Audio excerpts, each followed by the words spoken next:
Hello friends, welcome back to my YouTube channel. मैं हूं आपकी friend Alka. So friends, teaching aptitude in Hindi का आज पार्ट 4 है। तो चलिए फ्रेंड्स, हम अपने क्वेश्चंस की ओर बढ़ेंगे। उससे पहले मेरी इस वीडियो को लाइक और शेयर कीजिए और सब्सक्राइब कराने वाले वीडियोस के लिए अपडेट रहें। ओके फ्रेंड्स, तो ये क्वेश्चंस बहुत ही इंपॉर्टेंट है टीचिंग एप्टीट्यूड की। ये डीएलएड, बीएड, टेट और सीटेट सभी के लिए इंपॉर्टेंट क्वेश्चंस हैं। तो आप सभी के लिए बहुत इंपॉर्टेंट है। तो चलिए फ्रेंड्स, हिंदी में हम टीचिंग एप्टीट्यूड करेंगे।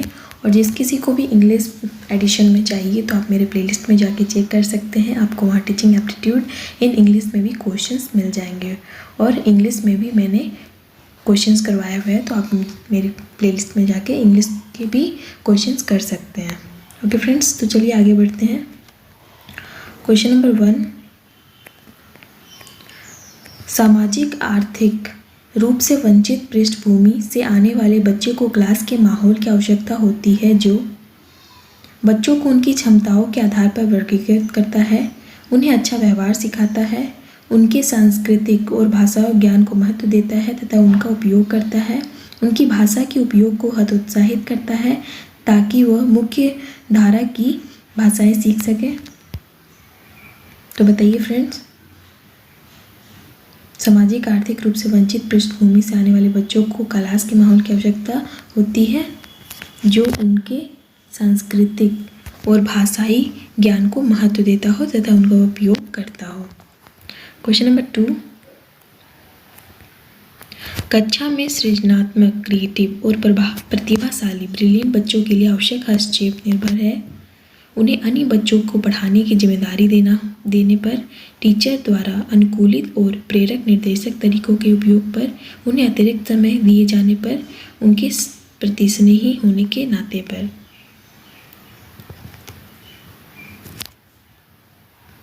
तो कक्षा में सृजनात्मक और प्रभावशाली बच्चों के लिए आवश्यक हस्तक्षेप निर्भर करता है टीचर द्वारा अनुकूलित और प्रेरक निर्देशक तरीकों के उपयोग पर।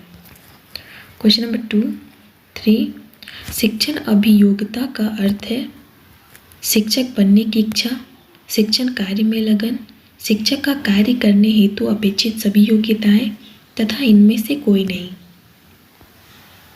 तो शिक्षण अभियोग्यता का अर्थ शिक्षण का कार्य करते हुए अपेक्षित सभी योग्यताएं। तो शिक्षा का कार्य करने के साथ साथ सभी योग्यताएं को अपेक्षित होना चाहिए, उसे शिक्षण अभियोग्यता कहेंगे। क्वेश्चन नंबर 4, एक शिक्षक को ज्ञान के अलावा अपने विद्यार्थियों को और क्या सिखाना चाहिए? लक्ष्य प्राप्ति के लिए अथक प्रयास, विपरीत परिस्थितियों में भी संयम, मोटिवेशन व संतुलन व न खोना, समय का सदुपयोग तथा ये सभी। तो एक शिक्षक को ज्ञान के अलावा अपने विद्यार्थियों को ये सभी बातों को सिखाना चाहिए। क्वेश्चन नंबर 5,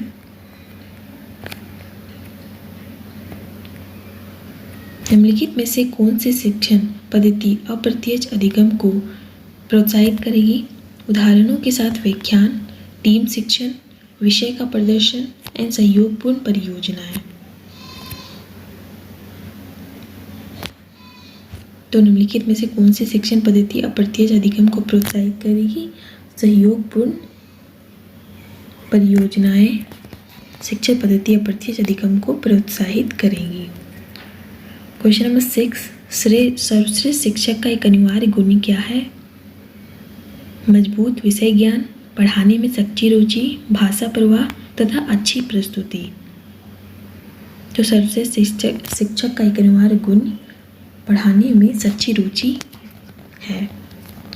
क्वेश्चन नंबर 7, पाठ्यक्रम निर्माण, इट मीन्स क्यूरिकुलम कंस्ट्रक्शन में किस बात का मुख्य रूप से ध्यान रखना चाहिए? शिक्षा के उद्देश्यों को, छात्रों की आवश्यकताओं, रुचियों एवं योग्यताओं को, शिक्षण अनुसंधानों को तथा ए और बी दोनों। तो क्यूरिकुलम कंस्ट्रक्शन में ए तथा बी शिक्षा के उद्देश्यों को और छात्र के आवश्यकताओं, रुचि एवं योग्यताओं को मुख्य रूप से ध्यान रखना चाहिए। क्वेश्चन नंबर 8, भाषा सीखने सिखाने में आप किसे सबसे अधिक महत्वपूर्ण मानते हैं? बाल साहित्य, संज्ञानात्मक विकास, सामाजिक अंतःक्रिया और दृश्य श्रव्य सामग्री। तो भाषा सीखने और सिखाने में सामाजिक अंतःक्रिया को सबसे अधिक माना जाता है। क्वेश्चन नंबर 9, डैश भाषा का अति महत्वपूर्ण कार्य है लेखन, सुनना, अक्षर ज्ञान और संप्रेषण। तो संप्रेषण भाषा का अति महत्वपूर्ण कार्य है। संप्रेषण मतलब कम्युनिकेशन, बातचीत करना का भाषा में अत्यधिक कार्य है। क्वेश्चन नंबर 10, छात्र जो लिखित कार्य करते हैं उसे शिक्षक को कब जांचना चाहिए? जब शिक्षक को खाली समय मिले, अगले सप्ताह के दौरान, सप्ताह के अंत में, रविवार को या लिखित कार्य पूरा होने के तुरंत बाद। तो छात्र जो लिखित कार्य करते हैं उसे शिक्षक को लिखित कार्य पूरा होने से तुरंत बाद जांच करना चाहिए। क्वेश्चन नंबर 11, निम्नलिखित में से कौन छात्रों में लोकतांत्रिक मूल्यों की स्थापना करता है? पुस्तकें, प्रार्थना सभा, वार्षिकोत्सव और खेल का मैदान। तो खेल का मैदान छात्रों में लोकतांत्रिक मूल्यों की स्थापना करता है। क्वेश्चन नंबर 12, प्रधानाचार्य अपने अध्यापकों से आशा करता है समर्पण एवं निष्ठा की, आज्ञा पालन भाव की, योग्यता एवं ज्ञान की तथा ये सभी।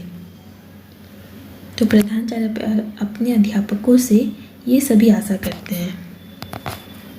क्वेश्चन नंबर 13, कोई शिक्षिका अपने विद्यार्थियों को अध्ययन करने हेतु आंतरिक रूप से उत्प्रेरित करने के लिए कैसे प्रोत्साहित कर सकती हैं?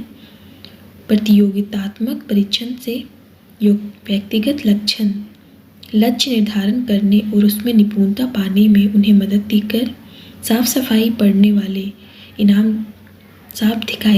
वाले इनाम देकर, जैसे टॉफ़ी, और उनमें चिंता और डर पैदा करके।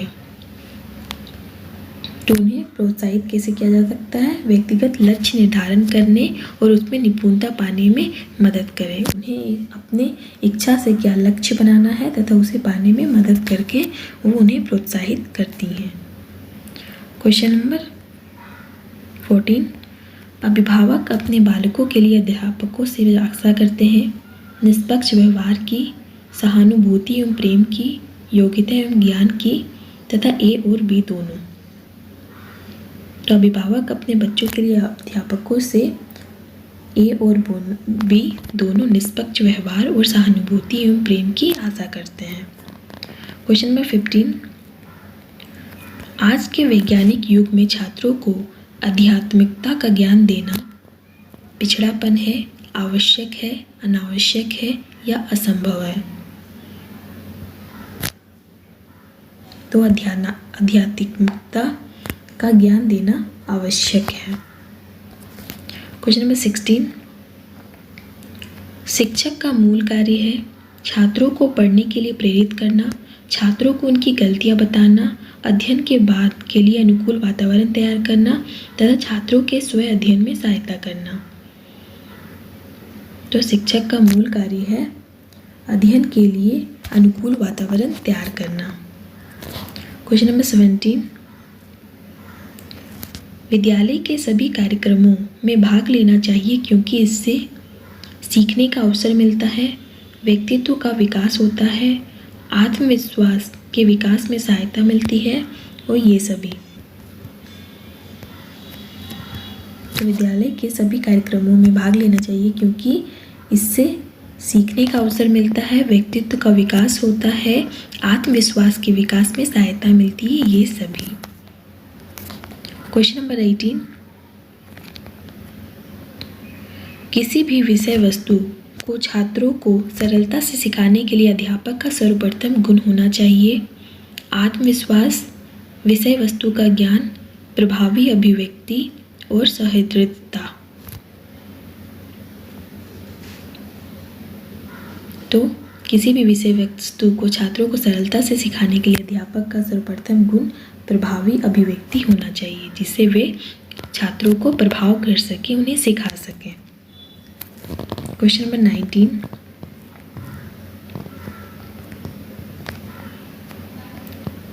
निम्नलिखित शिक्षण विधियों में से कौन सी विधि वास्तविक अनुभवों को प्रदान करने के दृष्टिकोण से उत्तम है? भ्रमण विधि, प्रोजेक्ट विधि, भाषण विधि और पाठ्य पुस्तक विधि। तो भ्रमण विधि मतलब इधर उधर घूमना। भ्रमण विधि वास्तविक अनुभवों को प्रदान करने के दृष्टिकोण से उत्तम है। तो हम जहाँ तहाँ जा कर के भ्रमण करके हम वास्तविक अनुभव प्रदान करते हैं।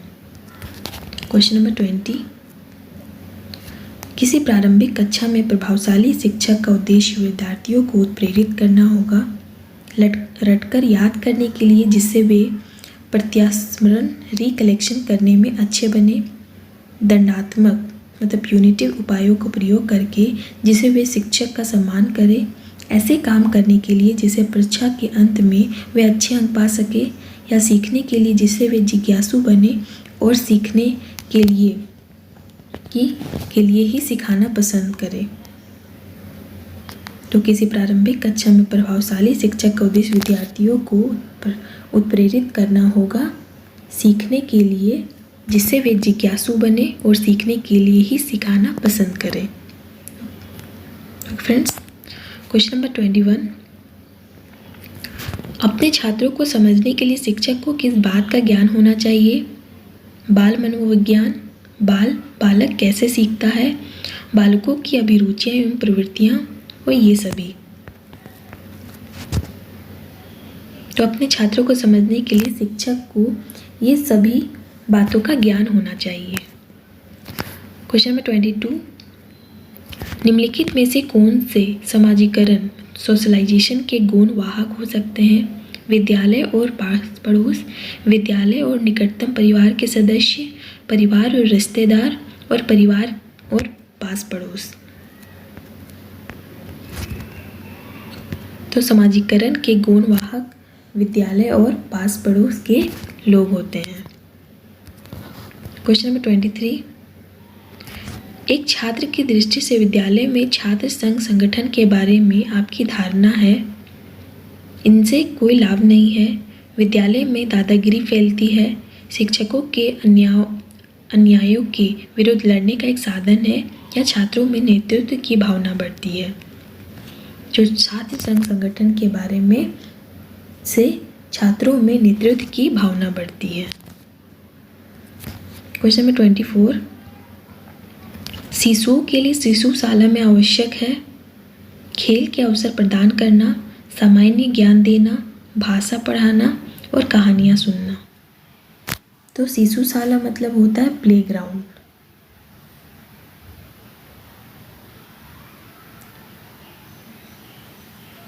तो शिशुओं के लिए प्लेग्राउंड में आवश्यक है खेल के अवसर प्रदान करना।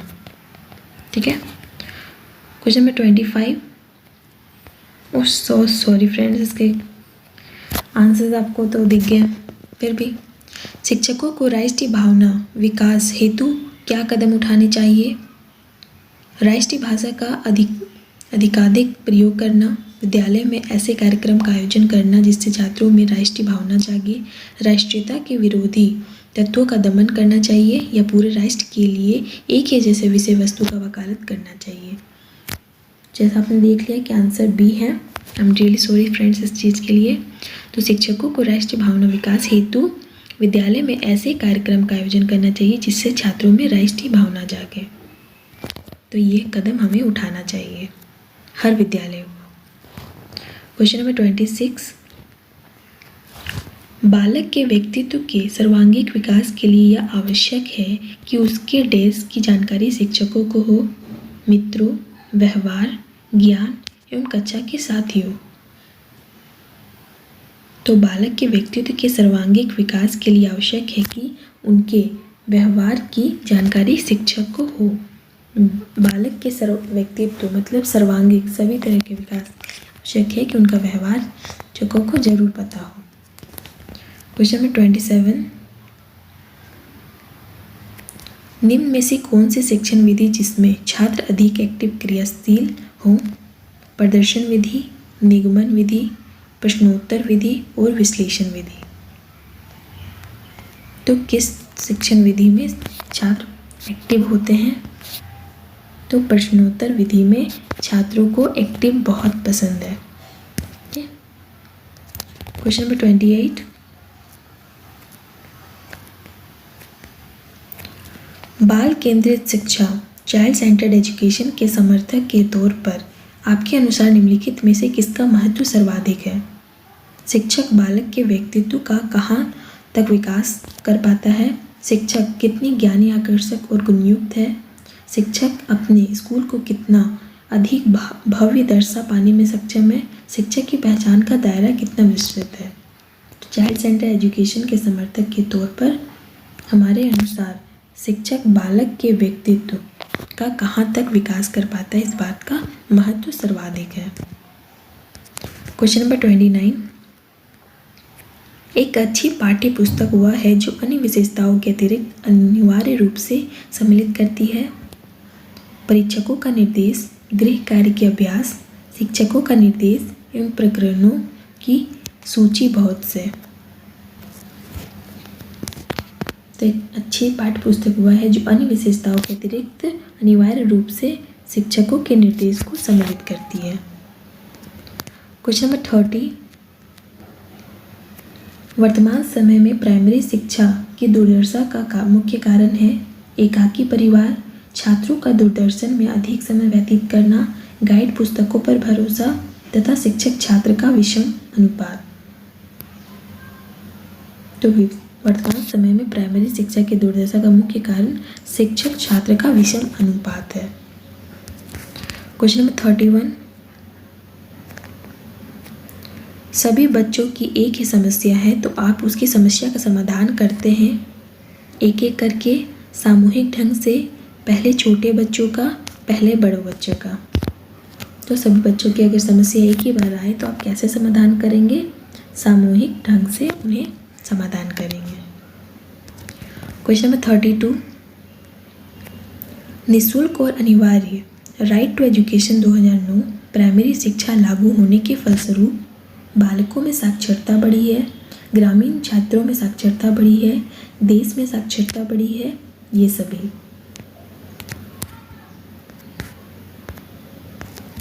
तो बताइए friends, right to education 2009 primary school में लागू होने से ये सभी में बढ़ी है। ओके फ्रेंड्स, क्वेश्चन 33, जो आपकी सही आलोचना करता है तो उनके साथ आप व्यवहार अपेक्षित होगा, एक मित्र के रूप में, एक मूर्ख के रूप में, एक आलोचना के रूप में, या इनमें से कोई नहीं। तो आप जो आपकी सही आलोचना करता है उनके साथ आपका व्यवहार एक मित्र के रूप में अपेक्षित होगा। क्वेश्चन नंबर 34, बालक केंद्रित शिक्षा चाइल्ड सेंटर एजुकेशन द्वारा निम्नलिखित में से क्या संभव नहीं हो सकता? तो फ्रेंड्स, पिछले क्वेश्चंस में था कि क्या संभव हो सकता है, इसमें है कि क्या संभव नहीं हो सकता। तो बाल मनोवैज्ञानिक चाइल्ड डेवलपमेंट की सहायता से बच्चों के पाठ्यक्रम में सुधार, प्रत्येक बालक पर शिक्षक द्वारा विशेष ध्यान दिया जाना, प्रत्येक बालक पर पृथक रूप से ध्यान दिया जाना, प्रत्येक बालक की विशेष आवश्यकताओं को समझना। तो चाइल्ड सेंटर एजुकेशन द्वारा क्या संभव नहीं हो सकता? तो प्रत्येक बालक पर पृथक रूप से ध्यान दिया जाना ये संभव नहीं है चाइल्ड सेंटर्ड एजुकेशन के द्वारा। ओके फ्रेंड्स, क्वेश्चन नंबर 35, एक प्रभावी अध्यापक के लिए आवश्यक नहीं मानते हैं केवल दंड देने वाला हो, वह विषय को रोचक बनाता हो, सृजनशील हो या उत्तम वक्ता हो। तो एक प्रभावशाली अध्यापक के लिए केवल दंड देने वाला हो या आवश्यक नहीं मानते हैं। ओके फ्रेंड्स, क्वेश्चन नंबर 36, प्रभावी संप्रेषण संभव हो सकता है श्रोता के स्तर को जानकर, आपके उचित शब्द प्रयोग से, आपके विस्तृत ज्ञान से या जोर से बोलकर। तो प्रभावी संप्रेषण संभव हो सकता है श्रोता के स्तर को समझकर। तो आप किसी के बात को समझकर आप एक प्रभावी संप्रेषण को ही बोल सकते हैं। ठीक है। क्वेश्चन नंबर 37, नैतिक शिक्षा का उत्तरदायित्व होना चाहिए स्कूल के ऊपर, समाज के ऊपर, अभिभावक के ऊपर या धर्म गुरु के ऊपर। तो नैतिक शिक्षा का उत्तरदायित्व स्कूल के ऊपर होना चाहिए। क्वेश्चन नंबर 38, छात्रों में अनुशासन बनाए रखने के लिए एक शिक्षक की कौन सी भूमिका सराहनीय है? शिक्षक की अपनी योग्यता, शिक्षक का विचार, शिक्षक का व्यक्तित्व और शिक्षक की कक्षा प्रबंध की क्षमता। छात्रों में अनुशासन बनाए रखने के लिए एक शिक्षक की कक्षा प्रबंध की क्षमता भूमिका सराहनीय है। क्वेश्चन नंबर 39, किस छात्र को आप श्रेष्ठ मानते हैं? जो शिक्षकों को सम्मान दे और उनकी आज्ञा माने, जो सुशील और शर्मीला हो और अनुशासन में रहे, जो शिक्षण ग्रहण करने में और अध्ययन में रुचि रखता हो, जो नियमित पाठशाला आता हो और कक्षा का मॉनिटर हो। तो जो शिक्षा ग्रहण करने में और अध्ययन में रुचि रखता हो उस छात्र को श्रेष्ठ माना जाएगा। क्वेश्चन नंबर 40, छोटे बच्चों की शिक्षा देनी जरूरी है, परंतु उनके ऊपर किस प्रकार का बोझ अपेक्षित नहीं है? लिखने का बोझ, पढ़ने का बोझ, गृह कार्य का बोझ या विद्यालय जाने का बोझ? तो गृह कार्य का बोझ उन पर नहीं अपेक्षित है। क्वेश्चन नंबर 41, छात्रों की प्रतिक्रिया नकारात्मक भी होती है और सकारात्मक भी। नकारात्मक प्रतिक्रिया का एक उदाहरण है, छात्र अनुशासनहीनता नहीं करते, छात्र कक्षा में सुशील व्यवहार नहीं करते, छात्र कक्षा शिक्षण में रुचि नहीं लेते और छात्र कक्षा में शोर नहीं मचाते। तो छात्रों की प्रतिक्रिया में नकारात्मक प्रतिक्रिया का एक उदाहरण है, छात्र कक्षा शिक्षण में रुचि नहीं लेते। यह एक नकारात्मक प्रतिक्रिया का उदाहरण है। क्वेश्चन नंबर 42, प्रभावी संप्रेषण संभव हो सकता है? श्रोता के स्तर को जानकर, आपके उचित प्रयोग से, आपके विस्तृत ज्ञान से, जोर से बोलकर। फ्रेंड्स, आई थिंक ये क्वेश्चंस रिपीटेड है। तो प्रभावी संप्रेषण संभव हो सकता है श्रोता के स्तर को जानकर। Okay friends, sorry for that. Question number 43, यदि छात्र आपकी कक्षा में उपस्थित ना हो तो आप क्या करेंगे? छात्रों को उनकी अनुपस्थिति के लिए दोषी ठहराएंगे, छात्रों की वर्तमान अभिवृत्ति को देखते हुए चुप रहेंगे, अध्यापक की कुछ रुचि विधियों को अपनाएंगे या कारणों का पता लगाकर उन्हें दूर करने की कोशिश करेंगे। तो यदि कोई छात्र कक्षा में उपस्थित ना हो तो उनके कारणों का पता लगाकर उन्हें दूर करने की कोशिश करेंगे। क्वेश्चन नंबर 44, शिक्षा के माध्यम से कल्याण होता है, समाज के सभी वर्गों का, आदर्श परिवार का, मनुष्य के व्यक्तित्व का, छात्र व छात्राओं का। तो शिक्षा के माध्यम से समाज के सभी वर्गों का कल्याण होता है। क्वेश्चन नंबर 45, शिक्षक होने के नाते मैं अपनी कक्षा के उन विद्यार्थियों को पसंद करूंगा जो उच्च परिवार से संबंधित हो, सुंदर एवं आकर्षक हो, आज्ञाकारी हो और कक्षा में क्रियाशील हो। तो शिक्षक होने के नाते मैं अपनी कक्षा में उन विद्यार्थियों को पसंद करूंगा जो कक्षा में क्रियाशील हो, वो सभी चीज़ में इन्वॉल्व हो, आगे हो। क्वेश्चन नंबर 46, एक अध्यापक का श्रेष्ठतम गुण है अध्यापक के प्रति पूर्ण समर्पण, अध्यापक के प्रति उच्च चरित्र, अध्यापक के प्रति उच्च विचार और अध्यापक की निरपेक्षता। तो एक अध्यापक का श्रेष्ठतम गुण है अध्यापक के प्रति पूर्ण समर्पण। क्वेश्चन नंबर 47, छात्रों को पहले कोई सामान्य नियम बताकर उसके बाद उस नियम के उदाहरण देकर नियम की पुष्टि करने की विधि को निगमन विधि कहते हैं, संश्लेषण एवं विश्लेषण की विधि कहते हैं, अनुभव से तर्क की विधि कहते हैं एवं आगमन विधि कहते हैं। तो उसे निगमन विधि कहते हैं। क्वेश्चन नंबर 48, भाषा सीखने का प्रभावी उपाय है पाठ्य पुस्तकें पढ़ना, सहायक पुस्तकें पढ़ना, अखबार पढ़ना एवं वार्तालाप करना। तो भाषा सीखने का प्रभावी उपाय है वार्तालाप करना, टॉक करना, बात करना, डिस्कशंस करना, जिससे हम भाषा को जल्दी सीखते हैं। क्वेश्चन नंबर 49, छात्र का सर्वोत्तम मूल्यांकन किस पद्धति में किया जाता है? पाठ्यक्रम के अंत में मूल्यांकन, वर्ष में 2 बार मूल्यांकन, सतत एवं व्यापक मूल्यांकन और निर्मात्मक मूल्यांकन।